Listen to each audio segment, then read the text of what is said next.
Hello everyone, CST पर आपका स्वागत है। फ्रेंड्स, आज मैं बहुत दिनों बाद आप लोगों के लिए वीडियो रिकॉर्ड करने जा रही हूँ। कुछ हेल्थ इशू की वजह से और अपनी पीएचडी काम की वजह से मैं बहुत दिनों से वीडियो रिकॉर्ड नहीं कर पाई थी। हमारा 1000 एमसीक्यू सीरीज चल रहा था, जिसके हम ऑलरेडी 7 लेक्चर डिस्कस कर चुके हैं। आज की क्लास में हम लेक्चर 8 डिस्कस करेंगे, जिसमें हम कुछ 15 क्वेश्चन डिस्कस करेंगे। तो चलिए दोस्तों, स्टार्ट करते हैं आज का session. Question number 71. Ram, who was to look after the dissolution, agreed to accept 900 towards realization expenses. He actually incurred 1200 as realization expenses. Realization account should be debited with dash for expenses. देखिए, राम जो है dissolution का सारा जो काम है उसको look after कर रहा है और उसके लिए उसको जो फर्म है वो 900 रुपीज पे कर रही है। सब कुछ रिस्पॉन्सिबिलिटी उसने ली हुई है, लेकिन एक्चुअल में जो डिसोल्यूशन एक्सपेंसेस हैं वो आती हैं 1200। तो आपसे पूछा है कि डिसोल्यूशन अकाउंट को आप किससे रियलाइजेशन अकाउंट को आप किससे डेबिट करेंगे। सी, अगर कोई पार्टनर एग्री करता है और रिस्पॉन्सिबिलिटी लेता है डिसोल्यूशन की और वो एक पर्टिकुलर एक्सपेंसेस पे करने के लिए रेडी होता है, तो वो जितनी एक्सपेंसेस के लिए एग्री हुआ है रियलाइजेशन को उतने से ही डेबिट करते हैं। तो रियलाइजेशन एक्सपेंसेस कम आए या ज्यादा है उससे मैटर नहीं करता। उसने एग्री कितने पे किया है? उसने एग्री किया है 900 पे। तो रियलाइजेशन अकाउंट किससे डेबिट होगा? 900 से। Means option number B is the right answer. Realisation account debit होगा 900 से। और अगर हम बात करें राम्स कैपिटल अकाउंट की, यानी कि पार्टनर्स कैपिटल अकाउंट की, तो उसमें जो अमाउंट होगी वो डेबिट होगी 1200, क्योंकि एक्चुअली वो अपने उसको जो 1200 एक्चुअल एक्सपेंसेस है अपने अकाउंट से पे करेगा। क्लियर है? फर्म उसको 900 देगी और एक्चुअल एंकर्ड एक्सपेंसेस वो अपने अकाउंट से पे करेगा। तो रियलाइजेशन अकाउंट डेबिट होगा जिस अमाउंट के लिए वो एग्री हुआ है, और जो एक्चुअली वो पे करता है, कम हो या ज्यादा हो, वो उसके अकाउंट से डेबिट होगा। Clear? Question number 72. Subscription outstanding during the previous year was 2000 and received during the current year is 24,000. Subscription will be shown at the credit side of income and expenditure account. Last year का जो subscription है वो है 2000 और during the year subscription मिला है 24,000। तो आपको बताना है इनकम एंड एक्सपेंडिचर में कितना सब्सक्रिप्शन आएगा। सी, इनकम एंड एक्सपेंडिचर में चाहे वो इनकम हो या एक्सपेंडिचर हो, हम सिर्फ करंट ईयर से रिलेटेड डेटा उसमें एड ऑन करते हैं। अगर आपको प्रीवियस ईयर के लिए कुछ मिला है या कमिंग ईयर के लिए कुछ मिला है, तो उसको अकॉर्डिंगली हम लोग एडजस्ट करके उसमें जो फिगर आउट करते हैं सिर्फ करंट ईयर का डेटा फिगर आउट करते हैं, ताकि आप करंट ईयर का सरप्लस या डेफिसिट फाइंड आउट कर पाओ। तो सब्सक्रिप्शन के लिए आपको फॉर्मूला पता होना चाहिए कि proper formula income and expenditure में सब्सक्रिप्शन की अमाउंट राइट करने के लिए क्या होता है? Subscription receive during the year plus subscription receive in advance in last year, और you can say subscription receive in the beginning of current year. Last year में आपको एडवांस मिला है या करंट ईयर के बिगिनिंग में करंट ईयर के लिए एडवांस मिला है, उसको ऐड करेंगे।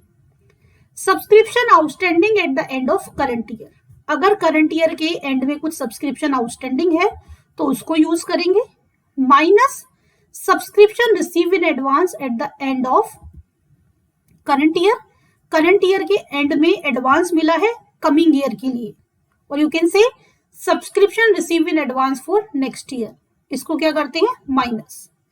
Then subscription outstanding in the beginning of current year, और you can say subscription outstanding for previous year, यानी कि करंट ईयर के बिगिनिंग में आउटस्टैंडिंग सब्सक्रिप्शन है, यानी कि वो सब्सक्रिप्शन कहाँ का है? लास्ट ईयर का, प्रीवियस ईयर का, उसको भी क्या कर देंगे? माइनस।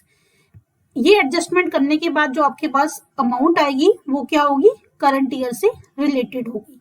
तो आपको प्रॉपर ये फॉर्मूला पता है तो कोई भी सिचुएशन आपको दे इजीली आप कैलकुलेशन कर सकते हैं। तो हमारा प्रीवियस ईयर का 2000 है और टोटल रिसीव कितना है? 24,000। यानी कि अकॉर्डिंग टू फॉर्मूला अगर आप जाते हो तो क्या हो जाएगा करंट ईयर का 24,000 माइनस 2,000 यानी कि 22,000. Option number B is the right answer. Clear है? Then question number 73. P, Q and R were partner in a firm sharing profit in the ratio of 5:5:4. A is admitted for 6/28 share, which was equally contributed by P, Q and R. The new profit sharing ratio is.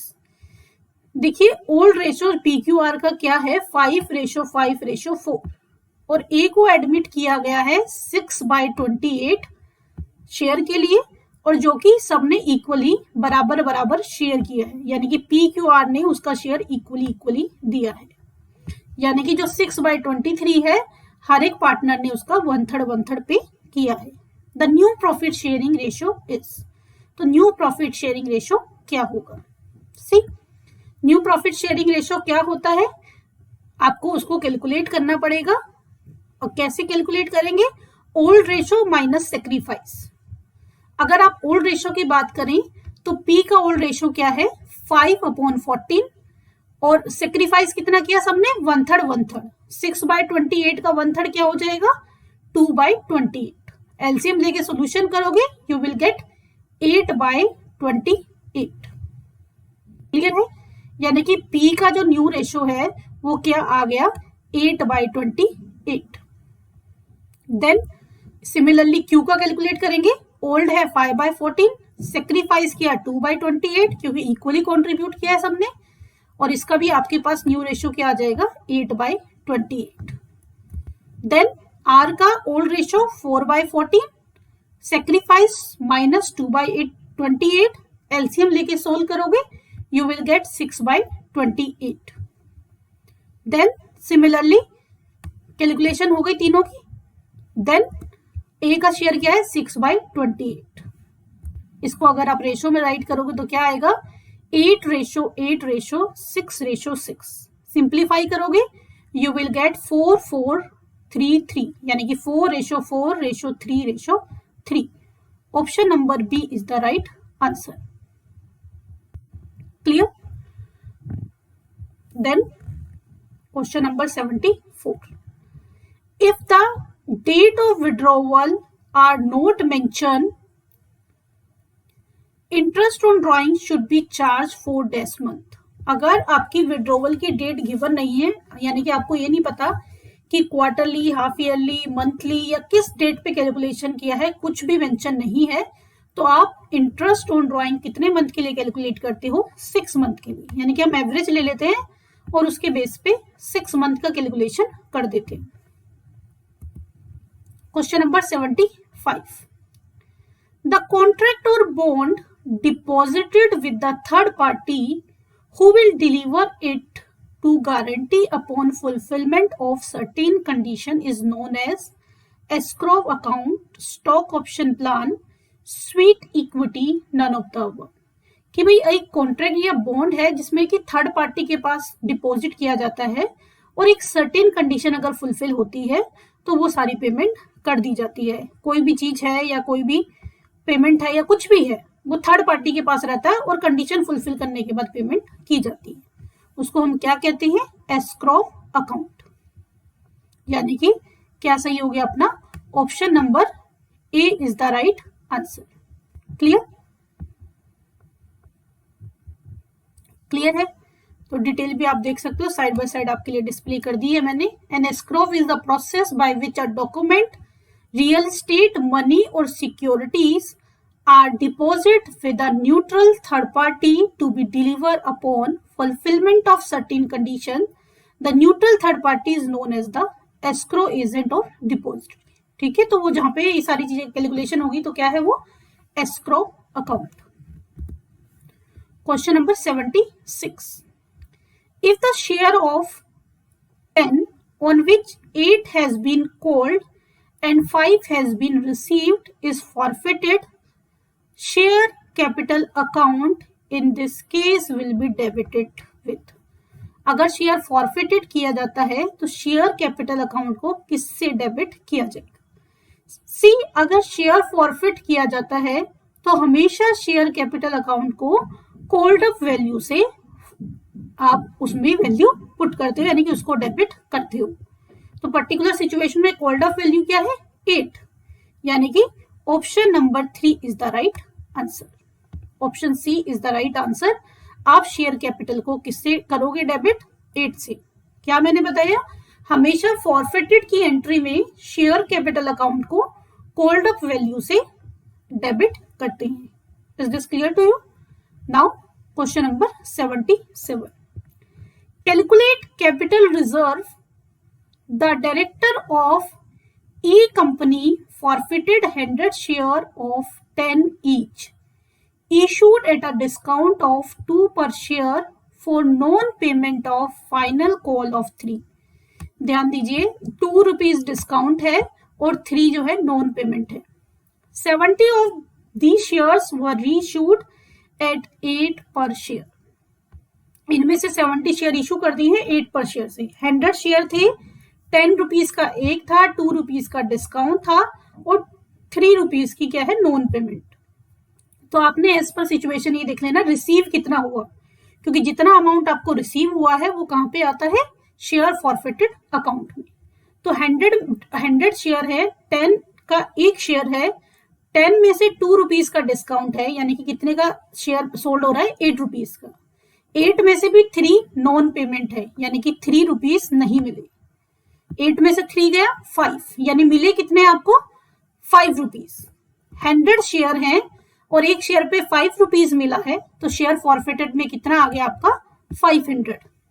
Clear? Then हम जब capital reserve की calculation करते हैं तो capital reserve में हम सिर्फ reissue share का बचा हुआ पोर्शन, यानी कि रिमेनिंग पोर्शन ही ट्रांसफर करते हैं। 500 रुपीज आपको मिले हैं 100 शेयर के लिए, यानी कि 500 जो वैल्यू है वो 100 शेयर की है और रीइश्यू किए गए हैं सिर्फ 70 शेयर। तो आप इससे 500 100 की वैल्यू है तो 70 की वैल्यू क्या होगी? इक्वेशन यूज करके आपने निकाल दिया कि 70 शेयर का जो फॉरफीचर है वो कितनी वैल्यू है? 350। अब चेक कर लीजिए रीइश्यू में कितना पैसा यूज हो गया। सी, 8 पर शेयर है, 10 रुपीज का शेयर था, यानी कि 2 पर शेयर क्या कर लिया? यूज कर लिया। 70 शेयर हैं, 2 पर शेयर यूज कर लिया फॉरफीचर में से, क्योंकि पूरा 10 हमें कंप्लीट करना था, तो टोटल कितना हो गया? 140। 70 शेयर का फॉरफीचर में वैल्यू है 350 और उसमें से 140 रीइश्यू में यूज कर लिया, तो रिमेनिंग कितना बच गया? 210। जो रिमेनिंग बचता है उसको कहाँ ट्रांसफर कर देते हैं? कैपिटल रिजर्व में। I am repeating, capital reserve में री इशू शेयर्स का फॉरफीचर अकाउंट का बैलेंस शिफ्ट किया जाता है। तो यानी कि अगर जितने शेयर री इशू किए हैं उससे ज्यादा फॉरफिटेड किए हैं तो आपको क्या करना है? फॉरफिटेड शेयर का री इशू शेयर का फॉरफीचर निकालना है और रीइश्यू करते समय जितनी अमाउंट यूज हुई है उसको लेस कर देना है। रिमेनिंग कहाँ चला जाएगा? कैपिटल रिजर्व में। क्योंकि एमसीक्यू कर रहे हैं तो यहाँ पे पूरा कहानी लिखने की जरूरत नहीं है, you have to understand the funda, यानी कि option number A is the right answer. Clear है? 78, workman compensation fund is a. Workman compensation fund क्या है? प्रोविजन है, सरप्लस है, करंट लायबिलिटी है या लोन है? वर्कमैन कंपनसेशन फंड क्या है? Provision. Option number A is the right answer. Question number 79, if entire amount of debentures are to be redeemed at the end of 3rd year in lump sum, the loss will be borne by the 3 year in the ratio. जो loss है वो equal instalment में beer किया जाता है, यानी कि answer क्या हो जाएगा? 1:1:1। हर ईयर के लिए 1/3 शेयर उसमें आप यूज करेंगे। Question number 80, preparation of final account of the company is governed by the section dash of the companies act. Companies act का कौन सा सेक्शन? अप्लाई होता है प्रिपरेशन ऑफ फाइनल अकाउंट के लिए? Section 210 means option number B is the right answer. Question number 81. Current liability of a company are 3 lakhs. Its current ratio is 3:1 and quick ratio is 1:1. Calculate the value of stock in trade.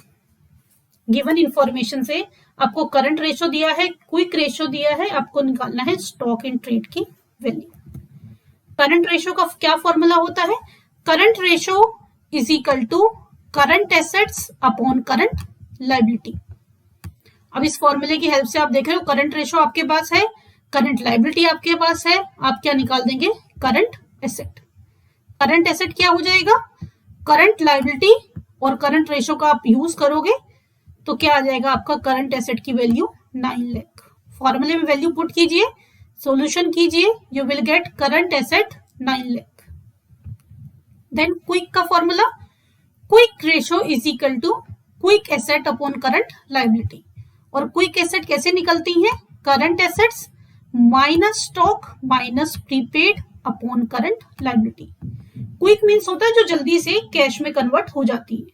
Suppose company के पास stock है तो stock को sold out करना पड़ेगा, it takes time. और अगर किसी को प्रीपेड दिया हुआ है तो इतनी जल्दी से वापस नहीं आएगा क्योंकि आपने किसी वर्क के लिए एडवांस पेमेंट की है. तो इसलिए क्विक रेशो निकालते समय करंट एसेट्स में से स्टॉक और प्रीपेड को क्या कर देते हैं? माइनस. क्लियर है? अब इसमें आप फॉर्मूले में वैल्यू पुट करोगे, आपके पास स्टॉक पूछा है, प्रीपेड के बारे में कोई इंफॉर्मेशन नहीं है, तो हमारा फॉर्मूला आप क्या यूज करोगे? Current assets minus stock upon current liability. फॉर्मूले में वैल्यू पुट करिए, stock is equal to 9 lakh minus 3 lakh. Formula put करोगे, you will get the value of stock as 9 lakh. Sorry, value of stock is 6 lakh. यानी कि option number C is the right answer. Clear है?